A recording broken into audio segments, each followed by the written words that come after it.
Ya, salam teman-teman semuanya, selamat datang dan selamat berjumpa lagi dengan saya di channel ini, di Suara Kebenaran Channel. Apa kabar teman-teman semuanya? Saya percaya bahwa kita semuanya dalam keadaan sehat-sehat saja dan tetap dalam pertolongan Tuhan kita Yesus Kristus.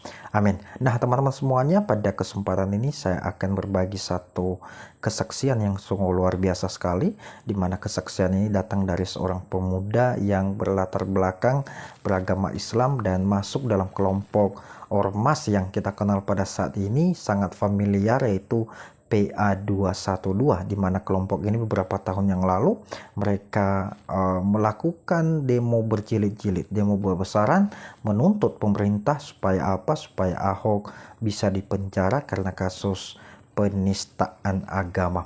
Nah, Bapak Ibu yang dikasihi Tuhan, sungguh luar biasa. Saya mau katakan kepada kita, ya, jangan lewatkan kesaksian ini, mari tonton terus supaya apa? Supaya kita bisa dikuatkan, iman kita tetap diteguhkan.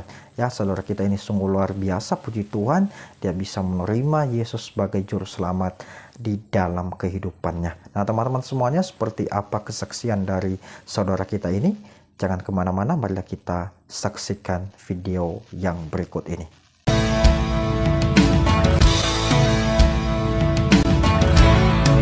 Nah, inilah sebuah kesaksian, keberanian kita bersaksi. Nah, ada orang yang ini orang Aceh mau bersaksi dulu sebelum saya menyampaikan firman Tuhan. Amin. Namanya Farhan. Farhan itu orang yang selalu sukacita. Farhanan, ya, maju ke sini bersaksi. Kenapa kamu kok terima Yesus? Orang Aceh itu orang ini. Orang bacok orang. Shalom Bapak Ibu yang terkasih dalam Tuhan Yesus. Terima kasih buat kesempatan untuk bersaksi di hari Raya Paskah ini. Buat Bapak Pendeta, Bapak Pendeta Saifuddin Ibrahim juga. Kalau Bapak Ibu pernah dengar istilah alumni 212, pernah dengar nggak? Pernah dengar? Pernah. Radikal, sumbu pendek, kadrun, anti Ahok, anti Jokowi. Ini dia orangnya Bapak Ibu. Di depan Bapak Ibu sekalian. Gambarnya nggak bisa ditampilkan tadi. Kenapa seorang anti Ahok, anti Jokowi, kadrun, alumni 212 bisa menerima Tuhan Yesus sebagai juru selamat? Amin. Ada 3 alasannya buat hidup saya pribadi Bapak Ibu. Yang pertama itu Sumpah Ahok. Ada yang ingat Sumpah Ahok di hari pengadilan ya Bapak Ibu? Saya yang demo hari itu Bapak Ibu, pingin Ahok segera dimasukkan ke dalam penjara. Kita mendesak. Begitu dengar Sumpah Ahok di bulan Mei 2017, merinding saya Bapak Ibu. Kalau orang lain biasanya di detik-detik akhirnya itu kebanyakan menangis, tapi Ahok tidak. Ahok lantang, merasa dijalibi dan bersumpah satu persatu akan dipermalukan. Merinding saya waktu itu Bapak Ibu. Begitu dengar itu, saya tanya ke Tuhan saya, ya Allah, siapa yang ngasih iman ke Ahok? Kok kuat banget ini orang? Kami jutaan orang loh, demo di Monas Bapak Ibu, berjilid-jilid. Bapak Ibu semua tahu. Semua orang tahu kejadian 212 tahun 2016. Semua orang tahu politik Indonesia. Sejarah kelam untuk pilkada DKI. Tapi saya termenung. Sorenya saya buka Twitter Bapak Ibu. Saat saya buka Twitter, saya lihat ada satu gambar. Mohon izin saya dari laptop saya.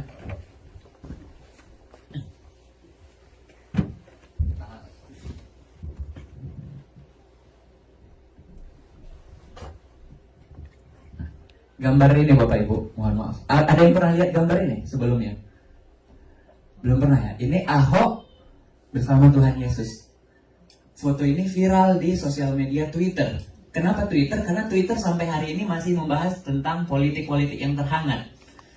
Ya, Facebook tidak, Instagram tidak, tapi Twitter masih membahas. Begitu saya lihat gambar ini, saya tertegun Bapak Ibu. Saya bilang dalam hati saya, hebat banget ya orang Kristen menggambarkan Tuhannya sedekat itu. Dalam hati saya Bapak Ibu, Bahkan Ahok duduk, tapi Tuhannya digambarkan lebih rendah. Dan itu menyentuh hati saya. Dan saya posting ulang di Twitter saya. Saya bilang, saya tersentuh melihat gambar ini. Terus saya posting lagi, kalau kita punya peribahasa, karena nilas titik rusak susu sebelangga. Tapi di mata saya Ahok nggak seperti itu. Karena kesalahpahaman tidak merusak seluruh kebaikan Ahok. Membuka tabir di kepala saya. Ahok tuh nggak seperti itu, Farhan. Ahok tuh baik. Banyak orang-orang hidupnya hancur. Di Jakarta tinggal di pinggiran kali. Di Kali Jodoh itu prostitusi, perjudian. Tapi Ahok, apa yang dilakukan Ahok? Dibersihkan agar tidak kumuh. Dilarang tempat-tempat seperti itu. Bahkan mohon maaf, marbot pembersih-pembersih masjid diumrohkan, Bapak Ibu. Tersentuh hati saya. Dan di hari itu juga, mohon maaf, saya tinggalkan kepercayaan saya yang lama Islam. Tahun 2017, tapi saya mengalami pergumulan, Bapak Ibu. Apa benar Tuhan Yesus ini Tuhan? Bergumul panjang, masuk tahun 2018, Bapak Ibu. Viral dokter Terawan tentang cuci otak, sampai Presiden SBY pun turun tangan. Saya ketik siapa dokter Terawan ini? Ternyata seorang dokter dan juga sekaligus TNI Jenderal. Waktu saya buka YouTube, yang terbuka itu video dia lagi nyanyi. Hidup ini adalah kesempatan. Waduh, dengar liriknya aja merinding saya, Bapak Ibu. Saya bilang, ini lagu apa? Saya bilang. Jadi saya ketik lagu, judulnya Hidup Ini Adalah Kesempatan. Ternyata lagu rohani. Saya baca, saya dengar liriknya. Oh Tuhan, pakailah hidupku selagi aku masih kuat. Waduh, merinding saya. Dan ternyata bukan saya yang merinding. Begitu saya baca komentarnya, banyak orang Islam merinding dengar lagu ini, Bapak Ibu. Bukan saya sendiri ternyata. Bapak Ibu, bukan nanti di YouTube lagu itu. Saya Muslim, tapi saya senang sekali dengar lagu ini. Saya pun sampai, ini lagu rohani orang Kristen. Ini doa. Dia minta dipakai sama Tuhan. Bukan minta kami mau hidup kaya, bebas hidup di dunia. Enggak, ternyata mereka pengen dipakai, pengen bermanfaat sama Tuhan. Merinding saya, Bapak Ibu. Sejak hari itu saya kepikiran, saya mau ke gereja. Saya mau ke gereja, Bapak Ibu. Tapi saya nggak punya teman Kristen. Dan kalau saya pergi ke gereja, saya ada ketakutan kalau mereka ketik. Karena saya sering lihat di depan gereja ada meja, Bapak Ibu. Saya pikir isi absen, periksa KTP. Kalau periksa KTP Islam, terus mereka buka Facebook atau buka apa gitu, diketik nama saya Rada Farhan. Mohon maaf belum memperkenalkan diri. Rada Farhan. Ternyata fotonya foto yang kayak tadi, bendera hitam, ada senjata, ada ini itu. Orang kan jadi takut. Nanti dikira mata-mata. Apalagi kasus pengeboman gereja di Indonesia nggak sedikit ya Bapak Ibu. Takutnya menimbulkan trauma. Saya takut sendiri. Gimana ini caranya Tuhan biar ke gereja? Tahun 2019 masuk. Viral satu berita. Pemudik dari Kanada, dari Arab Saudi keluar dari Islam. Dan mendapatkan suaka di Kanada. Saya pikir karena saya udah keluar dari Islam, saya coba. Saya ketik Kanada di Google. Yang muncul, Kanada butuh tenaga kerja 1 juta imigran. Saya pikir, wah ini kesempatan ngerubah nasib juga, saya pikir. Saya telusuri Bapak Ibu tentang Kanada. Gagal saya. Kenapa? Syarat pertama tuh IELTS minimal poin 5. Syarat kedua, duit. Nggak ada duit, nggak jadi apapun. Kalaupun ada duit, nggak kepikiran saya ke Kanada, Bapak Ibu. Hidup aja kita di Indonesia. Ya kan?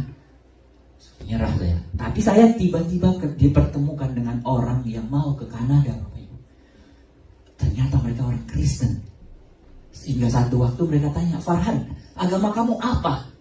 Saya bilang, saya nggak percaya Tuhan. Saya bilang waktu itu. Kalau gitu kamu saya ajak ke gereja besok. Gimana? Ayo. Dalam hati saya, ini yang saya tunggu lama. Saya bilang Bapak Ibu, Jadi pergilah kami ke gereja. Ternyata gerejanya ada di dalam mall. Saya bilang, kok kita ke mall? Di lantai paling atas itu gereja, kata dia. Muter, pusing kepala saya, Bapak Ibu.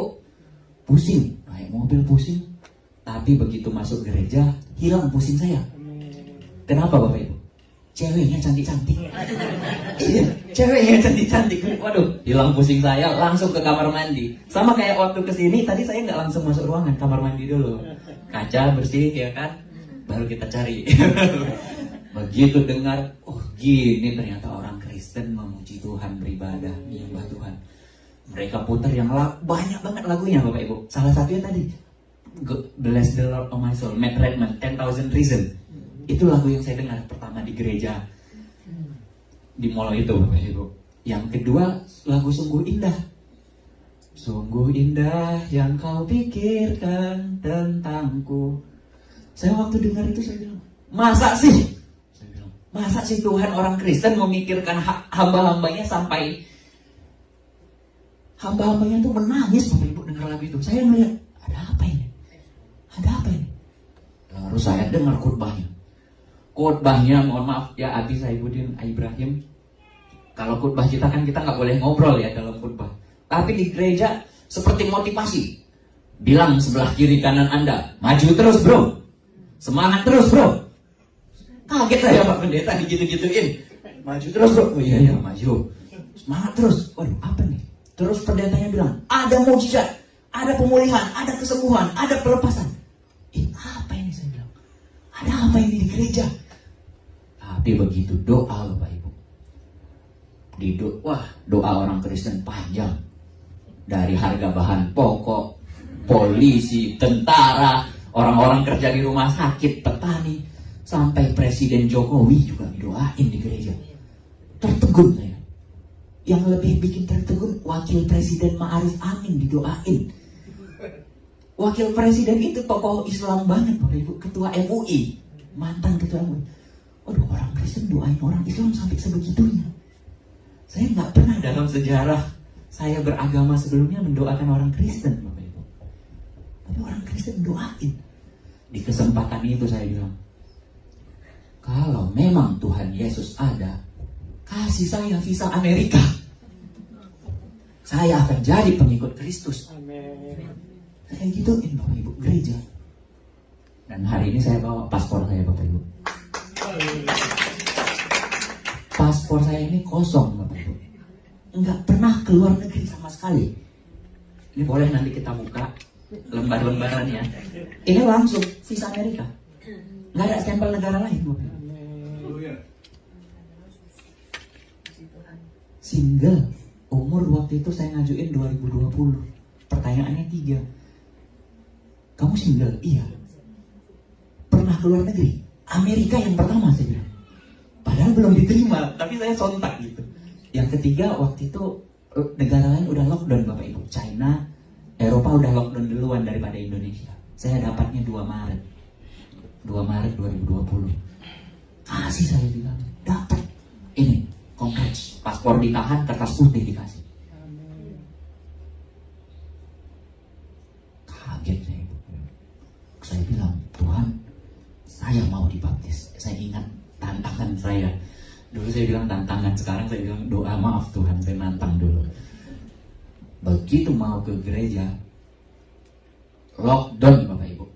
Pemerintah bilang libur 2 minggu.